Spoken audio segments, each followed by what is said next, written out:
we did an exchange program with the Russians back in the day. Mhm. And we sent some guys over there to learn a little bit about their training techniques, what they're doing. And then they sent some back to here.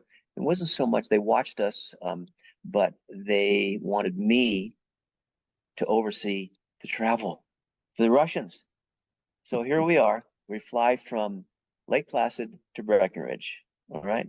We get into Breckenridge 3 o'clock in the morning, and we have got, I don't know, 80 lost pieces of luggage. Right. So they didn't want to talk to all the guys. They want to talk to me. So I had to go around to all Russians and US, grab everybody's bag tags.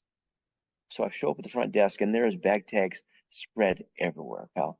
It was the most bizarre thing. And so I'm looking over here in the corner. Here's the Russians. They got their carry-on up behind their head, feet up, closing their eyes, kind of snoozing, and with a smile on their face. And I said, "What's so freaking funny, you guys?" He said, "We thought this never happens in the US." So there I am trying to explain to them what was going on. We finally made it. Everything got there, but that was, I could go on with stories that are absolutely crazy about the travel, and then getting there, the rooms aren't set up right, and then getting there and 40 athletes, 40 pretty high strung personalities. I'm not sleeping with them. I'm not rooming with her. I'm not doing this. So, and really kind of crazy. Or did you ever know the gal by name of Haley Wolf? Yeah. Mhm. Yeah, well, Haley was one of my better female skiers, but Haley was a um, uh, nice way to say this. Uh, she was just an East Coast girl that pretty much had her own way along the way, right? Mhm.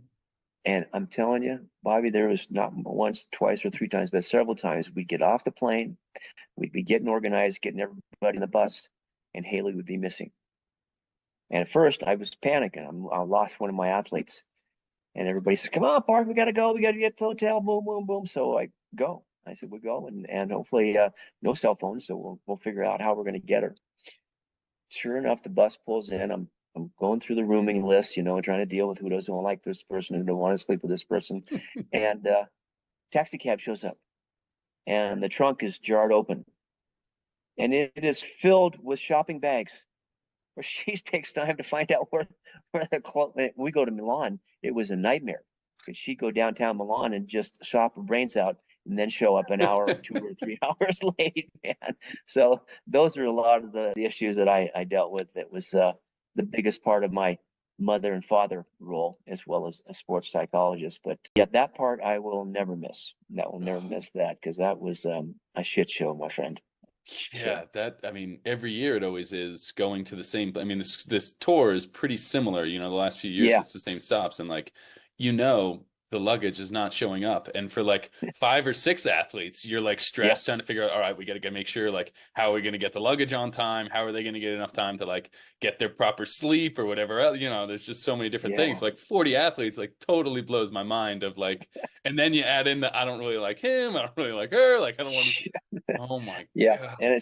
and never was. I don't really like them. Well, actually, there were some that didn't like each other, but as far as rooming together, there was definitely some concerns, and I try to give them the benefit of the doubt. And then check this out. One time we travel, and these guys talked me into saying we got vans one year, so I had to find not only myself, but I had to find four competent people to drive the other vans Mhm. with the athletes in there. And some of these guys are 18 to 26, and to have a van and zip around the Autobahn and stuff.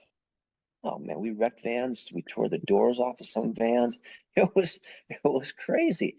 One year, they literally talked to me, said, "Hey, my nickname, the way I kind of drove the bus and drove the team, I became the general quite quickly." And so that was my nickname. And here comes the general. You don't want to get the wrath of the general, man. I'm backing over here and doing this. So thank goodness, at least when I walked into the room, they'd quiet down a little bit. But they said, "General, we got to figure this travel thing out. We get over here and we're always scrambling. What do you think of the idea that we all get our own cars, right? Two or three in a car?" I said, "Well, maybe it might be cheaper and blah, blah, blah." Anyway, they talked me into it.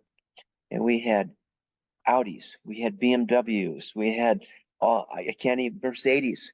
And, the deal was, here's where we leave. I want you in this place in 4 hours. I'd see whatever the timeline was and go in 4 hours. Yeah. And sometimes those guys leave in the parking lot. It was a smoke show.